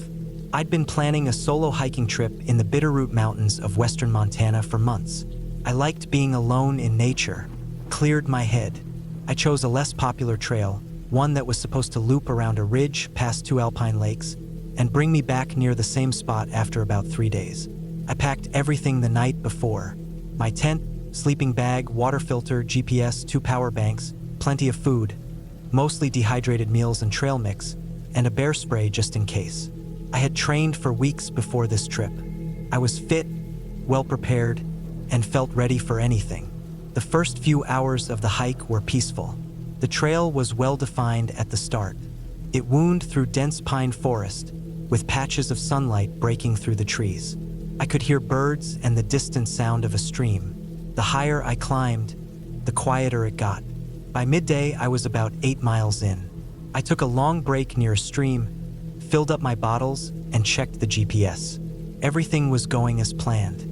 I reached the first lake by late afternoon. It was beautiful, clear blue water, surrounded by rocks and tall trees. I pitched my tent on a flat spot a few hundred feet away.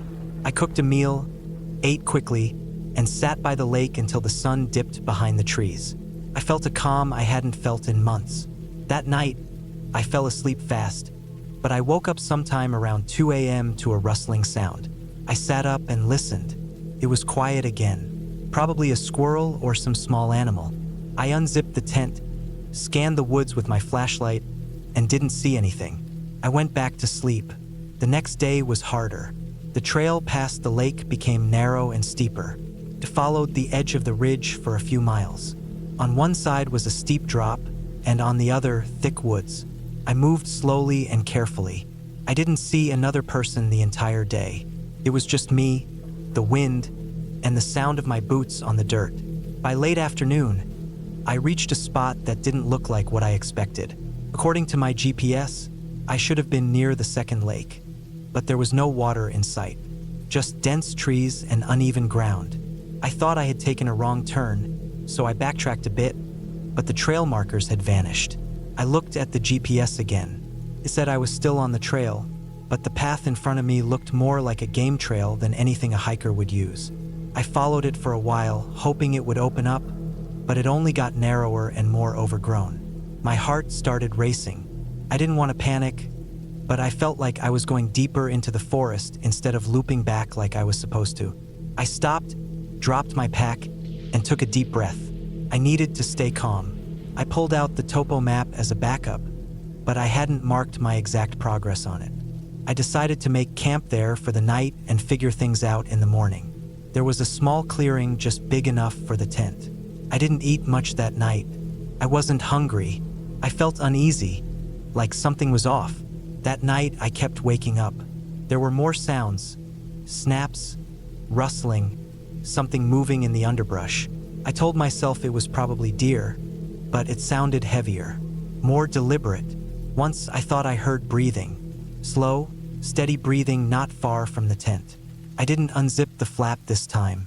I just held the bear spray and lay there in the dark until I passed out from exhaustion. In the morning, I packed up fast and started moving.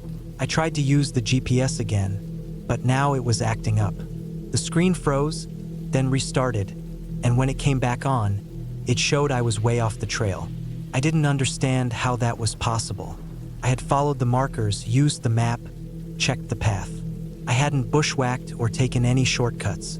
I decided to go back the way I came. That seemed safer than pushing forward. But every turn I made felt wrong. The trees all looked the same, the terrain uneven and confusing. The sun was out, but it felt colder. The woods seemed too quiet. I kept turning around, hoping to see something familiar, but nothing looked like it had yesterday. By midday, I was low on water and had no idea where I was. I hadn't seen any creeks or lakes since the first day. I filtered some water from a small muddy patch I found, just enough to get me through. I kept walking. Around late afternoon, I started seeing things that made no sense. A broken down wooden structure, barely visible under the overgrowth. It looked like an old shed or part of a cabin. The wood was rotting, and part of the roof had collapsed. I checked it out. Inside was nothing but broken furniture and leaves. But something about it felt wrong, like it didn't belong here. There was no trail leading to it, no sign it was ever part of a campsite or ranger station. I kept going, hoping to hit some kind of landmark. I walked until the sun began to set, then found another spot to set up my tent. That night, I didn't sleep much. I kept hearing movement, sometimes closer, sometimes farther. I stayed awake for hours, gripping the bear spray, waiting for something to show itself. The next morning, I saw tracks outside the tent. They weren't boots. They were barefoot, human. I froze. I looked around and listened, but saw nothing. The tracks came from the woods, circled the tent, and went back in. I packed my gear in record time and moved. I was tired, hungry, and scared. Every noise made me jump. I started to feel like I was being watched. Not just once, but constantly. I couldn't explain it, but I felt eyes on me, like I was being followed. I began to walk faster, almost running at times. But no matter how far I went, I never found anything that looked familiar. The next 2 days were a blur. I rationed food, tried to stay moving during the day, and made camp as soon as the sun started going down. The sounds at night got louder. Sometimes it was sticks snapping. Sometimes it sounded like someone was dragging something. I stopped sleeping entirely. On the 5th day, I saw a fire scar, a black circle of scorched earth, like someone had made a campfire there not long ago. There were no ashes, no trash, just the black circle. I looked around for signs of other hikers, but there was nothing. No tracks, no gear. It was like the fire just happened and then vanished. I kept moving. I was losing weight. My clothes felt looser. My hands were shaking, and I couldn't keep my thoughts straight. I started thinking I might die out there. I started leaving markers behind. Ribbons from my gear, rocks stacked in strange shapes, hoping someone might find them. On the 6th day, I finally heard something that made me stop in my tracks. It was a helicopter. I looked up and saw it in the distance. I waved and shouted, but it didn't see me. Still, it gave me hope. I moved in that direction, pushing through trees and climbing ridges I shouldn't have. I kept going until night fell again. The next morning, I saw a trail, a real trail, dirt packed down from boots, marks on trees, a broken signpost with faded paint. I nearly cried. I followed it for hours until I found a trail marker. It was for a different loop than I'd planned, but I didn't care. I knew it would lead to a ranger station eventually. By evening, I reached a dirt road. I waited there, collapsed against a tree until I heard the sound of a truck. A ranger found me not long after, gave me water, and radioed for help. They said I had been missing for 8 days. They had been searching the area but never found a trace of me. I tried explaining where I'd been, but the map didn't match up with anything I described.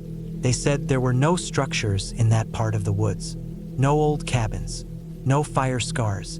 I went home, and for a while I tried to forget it, but I still have dreams about it sometimes. The sound of breathing in the dark, the tracks, the feeling of being watched. I haven't gone hiking alone since then.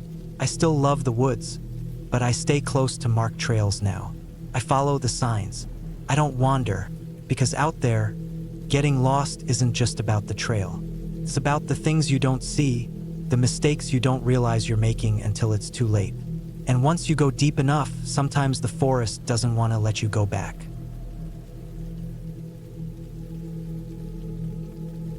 I've always liked being alone out in the mountains. I used to think it was the one place where my head could breathe. No traffic, no calls, no people asking things. Just trees, wind, my boots on the ground, and the trail stretching ahead. That was the kind of silence I used to crave. Felt clean and honest. But sometimes, I think the kind of silence that feels honest at first can hide something worse under it. Something not mystical or fantasy-like, just real, raw, and human. That's what this story is. I'm 34. I've done solo hikes for almost a decade. I've done everything from desert trails to alpine passes. The trip I'm about to tell you about took place in August a couple years ago. It was supposed to be a 4-day hike through a lesser-known trail that cut through some of the deeper sections of a national forest in the Northwest. I won't name which one because I don't want to draw more attention to the area. The trail was around 43 miles in total. My plan was to hike in about 12 to 13 miles each day and finish by the 4th. I had enough dehydrated meals, a good water filter, bear spray, a GPS, a knife, and a charged-up power bank. I was confident, not cocky, just prepared. That was how I went into this trip. What I didn't expect was how things would start to go off track by day 2, and how small warnings can grow into serious threats if you're not paying attention. Hashtag day 1. Too quiet to notice. The first day was normal. Actually, it was beautiful. The trail started at a higher elevation and weaved through pine trees, climbing up and down over rocky hills and past a few narrow streams. I didn't see another person all day. That didn't bother me. I liked it that way. The forest was dense but well kept. There were signs of old trail maintenance, sawed logs, small cairns, faded markers on trees. I hiked about 13 miles, found a flat patch near a cold creek, and set up camp there. That night, everything was silent. Not just quiet, *silent star. No owls, no bugs, no frogs. I remember thinking it was strange, but I chalked it up to elevation. I read for a while, ate, and fell asleep early. Looking back now, I wish I'd trusted that feeling. That deep, low feeling that something wasn't quite right. Hashtag day 2. The tree. The second morning started normal. I packed up, filled my bottles from the creek, and followed the trail through more switchbacks. Around noon, I stopped for a break on a rock ledge overlooking a small valley. I checked the GPS. I was still on track. It wasn't until late afternoon that I noticed the first real sign that something was wrong. I came to a stretch where the trail narrowed between 2 steep ridges. The sun was low behind me, and the shadows ahead were long. That's when I saw a tree had fallen over the trail. Not unusual, except this one had been cut. Not by a ranger, but by hand. Someone had hacked it partway, not enough to clear the trail, but just enough to make it tilt over dangerously. The cut was messy. Not the kind you'd see from an axe or saw used properly. More like someone had gone at it without a plan. The weird part wasn't the cut, though. It was the fact that the trail had clearly been walked around it. The dirt was packed down beside the tree. Someone had passed through here recently, maybe in the last couple days. Again, I didn't think too much of it. Maybe just a camper trying to clear their way. But later that night, the thought came back. I stopped to camp around 6 p.m. The spot I found was uneven, so I had to hike a little further before finding a soft area near a ridge. It had a good view and a windbreak, so I pitched my tent there. That night, I lay in my sleeping bag with the rain fly off so I could see the stars. It was still too quiet. Again, no animals, no insects, nothing. I turned over and tried to sleep, but sometime after midnight, I heard something. It wasn't loud. It was soft, steady, almost like footsteps, but slow. Not the sharp crack of a deer moving through brush. Just pacing, back and forth. I froze. I lay perfectly still and listened. The steps were maybe 20 or 30 yards away, down near the ridge edge. Then they stopped. I held my breath. Nothing moved. 10 minutes passed, maybe more. Then, just as slowly as it started again, soft crunching steps, walking away. I didn't sleep the rest of the night. Hashtag day 3. The backpack. The next morning, I packed quickly. I didn't even eat breakfast.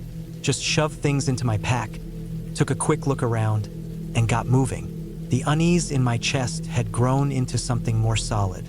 Something I couldn't explain yet, but I knew I had to stay sharp.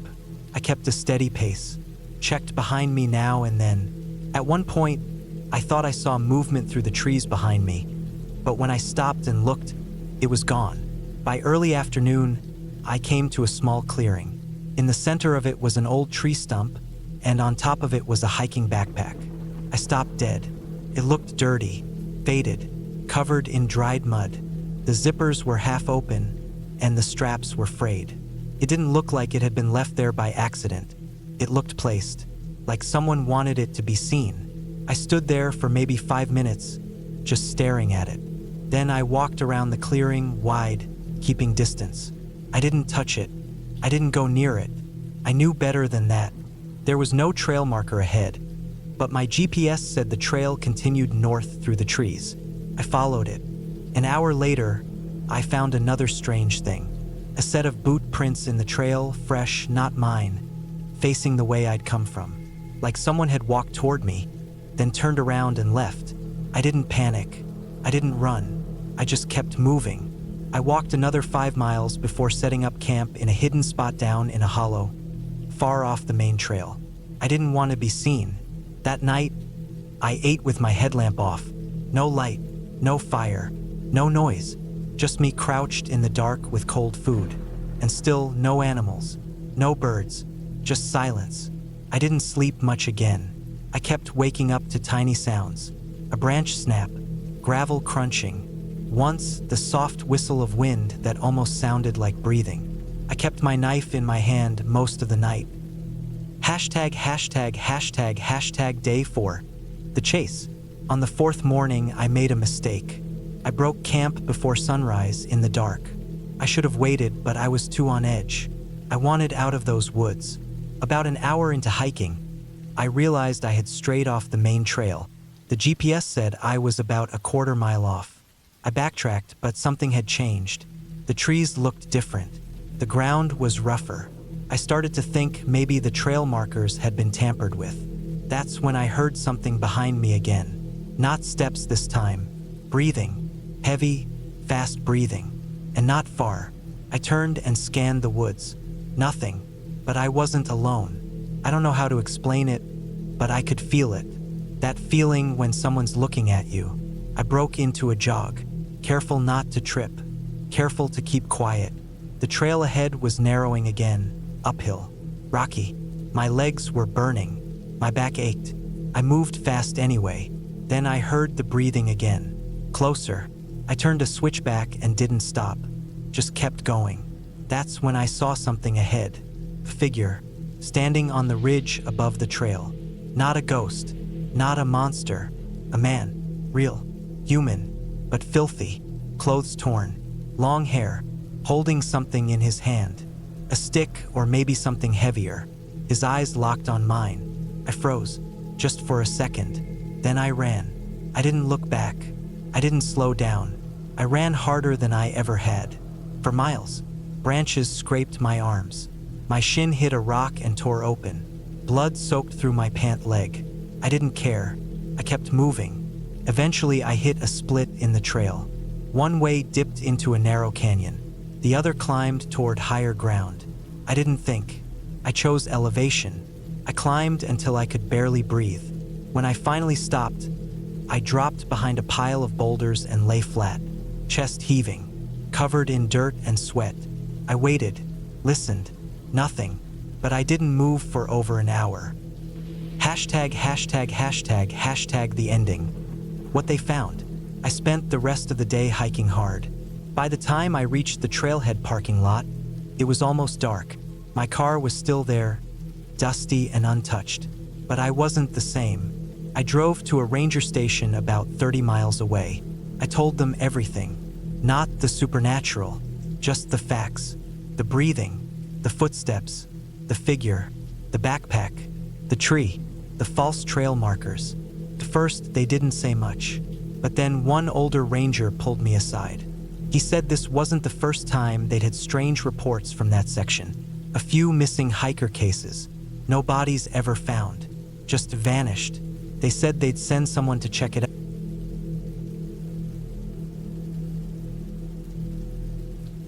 I took time off work in early October to hike alone in the Bitterroot Mountains in western Montana. I planned it for months. Needed a break from people, emails, phones. Just me and the trail. I'd done solo hikes before, but not one this remote. I packed light but smart. Tent, sleeping bag, stove, bear spray, knife, water purifier, basic food, layers of clothes. The trail was part of a loop around 50 miles in total. I figured I'd cover it in 5 days, maybe 6 if weather slowed me down. The first day went smooth. I left my car at the trailhead just after sunrise. A cool fog still sitting in the valley. The path climbed through pine forests, steep at times, but the smell of the trees and the sound of my boots crunching dirt was exactly what I needed. I stopped a few hours in for lunch beside a small creek. Cold, clear water, silence all around. I made about 11 miles before setting up camp near a rocky outcrop that overlooked a narrow gorge. The sun dipped early behind the mountains, and I was asleep not long after dark. The second day started quiet. I followed the trail deeper into the backcountry, away from any cell signal, away from any roads. I saw a deer, a few birds, but nothing unusual. Around mid-afternoon, clouds started rolling in, and by evening I was hiking through a light rain. It turned to drizzle just as I pitched my tent in a grove of firs on a slope. I boiled water for a dehydrated meal and sat inside my tent listening to the rain tap on the fabric.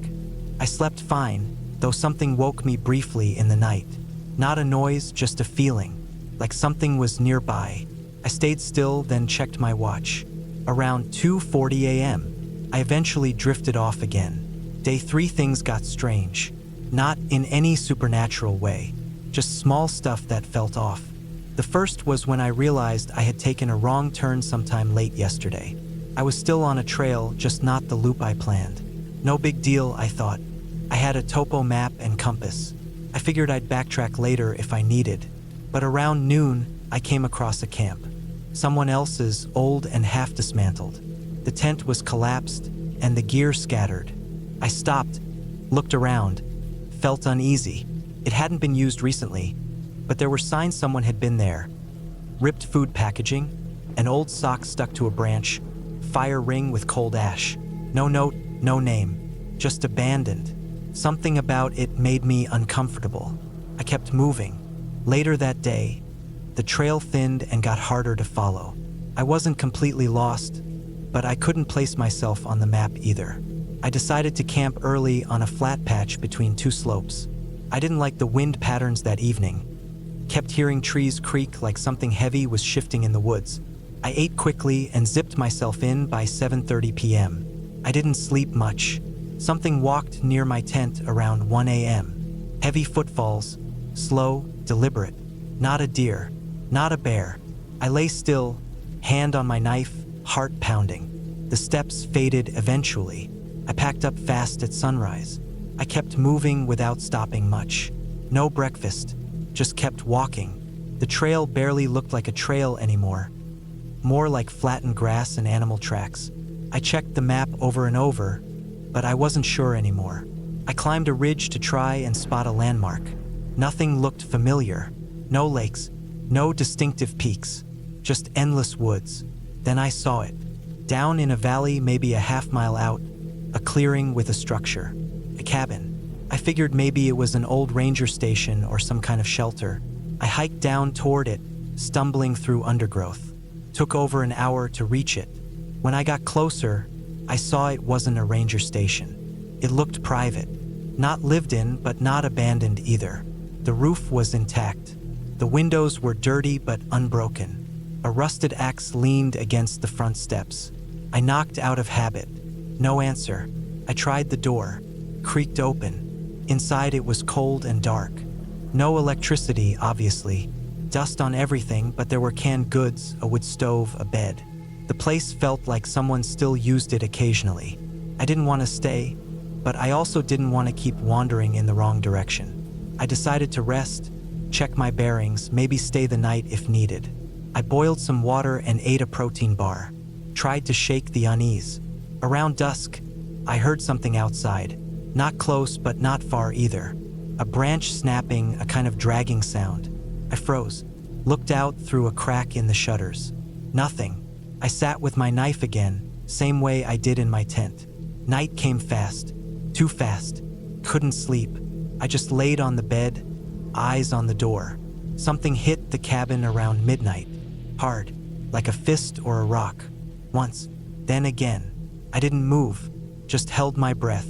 I heard footsteps, slow, moving around the cabin. Then silence. I waited until dawn. When the light came, I stepped out, slowly. Nothing was around, but there were marks on the cabin wall. Long scrapes, like something sharp had dragged across the wood. Not claws, but something metal maybe. I didn't want to stay another minute. I packed my stuff, left some food behind, and hiked out. I picked a direction downhill, hoping I'd hit a stream or something familiar. I moved fast, didn't stop. I finally found a trail again around late afternoon. A real one, marked, worn, solid. I followed it, and by nightfall I saw a wooden sign nailed to a tree. It named the trail and pointed toward a ranger station 5 miles east. I didn't stop that night. I hiked through the dark with my headlamp, jumping at every sound.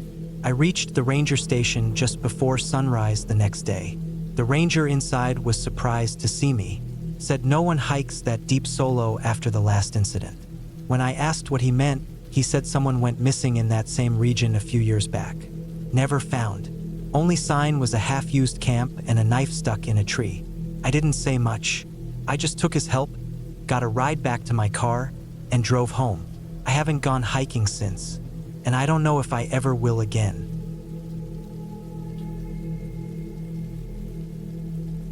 I've always liked being alone in the woods, not in a dramatic way, like I was searching for myself or running away from anything. I just liked the quiet. I liked moving my legs for hours, breathing the clean air, sweating under the sun. I liked the sound of my own heartbeat and the crunch of my boots on dirt. For me, hiking was simple. You packed food, you followed the trail, you watched the trees pass by. Then you came back and felt good about yourself for doing it. That's what I thought anyway. It was late September, and I had taken a week off work to finally do a longer hike in the northern mountains. I'd been planning it for months, saving up days off and buying gear one piece at a time. New boots, lightweight tent, better GPS watch, water purifier. The plan was to hike a 50-mile loop trail through the mountains. It would take 5 days, maybe 6 if I really took my time. There were no dangerous river crossings, no extreme elevation. The trail was well marked. Hundreds of people did it every year. I'd read their reviews, seen their photos. I thought I was prepared. The morning I started, I parked my car at the trailhead just as the sun was rising. There was only one other car in the gravel lot. I noted it in passing. The sky was clear and pale, with that sharp, cold kind of air that bites your skin and makes your breath visible. I threw on my pack, locked my car, and started walking. The first 2 days were easy. I didn't push too hard, just took my time, stopping often to drink water, stretch, and snack. I saw deer a few times, lots of squirrels. Heard coyotes once way off in the distance, but that didn't bother me. I camped both nights in designated areas near the trail, flat, clear spots with fire rings and logs for sitting. I didn't build a fire. I just ate quickly and got in my tent as the sun went down. On the third day, the weather started to shift. Clouds rolled in and covered the tops of the trees. The sun disappeared. The air felt damp. I had checked the forecast before I left. No major storms were expected, but I still felt uneasy. Sometimes the weather changed faster up there. I kept walking, trying not to let it get to me. I don't know why I decided to take the shortcut. It wasn't really a shortcut, just a smaller trail I saw branching off to the right. It wasn't marked on my map, but it looked well used. Packed dirt, visible boot prints, broken branches. It looked like it would shave a few hours off my route. I stood there for a minute looking at it. The main trail kept curving uphill into thick forest, while the smaller trail cut lower through a rocky clearing. My legs were tired. My shoulders ached under my pack. Figured, why not? That was my mistake. The path started fine. It even opened up to some beautiful views. I stopped to take pictures. Jagged cliffs in the distance, pine trees scattered like green pins across the slopes. I could still see the sun through the clouds then, barely. The trail dropped into a ravine and hugged the edge of a steep hill. I moved slowly, carefully, watching where I stepped. About 2 hours later, the trail just vanished. I don't mean it ended in a dramatic way. There was no fallen tree or rock slide. It just slowly faded. The boot prints thinned out. The dirt path became overgrown with roots and grass. I kept going a bit farther, thinking maybe it would pick back up, but it didn't. Soon I was just walking through the woods. No path under my boots. No trail markers. I stopped and looked around. Everything looked the same. Tall trees, mossy rocks, dry pine needles on the ground. I turned around to backtrack, but I couldn't even tell where I had come from. I circled the area a few times, looking for the trail again, but it was useless. My footprints didn't show in the dry ground. The trees were packed too close together to see very far. My heart started pounding. I pulled out my map, then my compass, then my GPS watch. The watch still worked, but I didn't have a signal. The map didn't help. I wasn't even sure where I was anymore. I told myself to stay calm. I picked a direction that I thought would take me back toward the main trail and started walking. That was the beginning of a very long, very bad day. I walked for maybe 3 hours, heading mostly downhill. The woods were getting thicker. Every few minutes I had to duck under a branch or climb over a log. My clothes caught on thorns. I tripped more than once. By late afternoon, I still hadn't found the main trail. The light started to fade. I looked at my watch, 6:02 p.m. I realized I wasn't going to find my way out that day. I found a flat enough spot under some trees and set up my tent. My body ached. My feet throbbed. I was tired and cold and scared, though I didn't want to admit it yet. I boiled water for a meal and forced myself to eat. Tasted like dust. I kept thinking about how dumb I had been. How I never told anyone exactly which loop I was doing. How no one would even think I was missing yet. That night it rained. Not a hard downpour, just a cold, constant drizzle that started after midnight and lasted until morning. It soaked the ground. Water seeped into my tent from underneath. Everything was damp when I woke up. My sleeping bag, my socks, my pack. I wanted to cry, but I didn't. I just packed up and started walking again. This time I tried to go uphill, hoping that would give me a better view. I climbed for what felt like hours, pushing through wet branches, slipping on rocks, stopping every 20 minutes to catch my breath. Finally, I reached a ridge. The view was disappointing. Just more trees, more hills, gray sky pressing down. I couldn't see any trail. No signs of people. No buildings. No smoke. I took off my pack and sat down. Ate a protein bar. Drank from my water bottle. Checked my GPS again. Still no signal. I thought about staying up there, hoping someone would come by, but I knew that was pointless. I was off trail. Way off. No one would be hiking through here. The next 3 days were a blur of walking, resting, and trying not to panic. I rationed my food. Drank from creeks after purifying the water. Every night I found a place to set up my tent.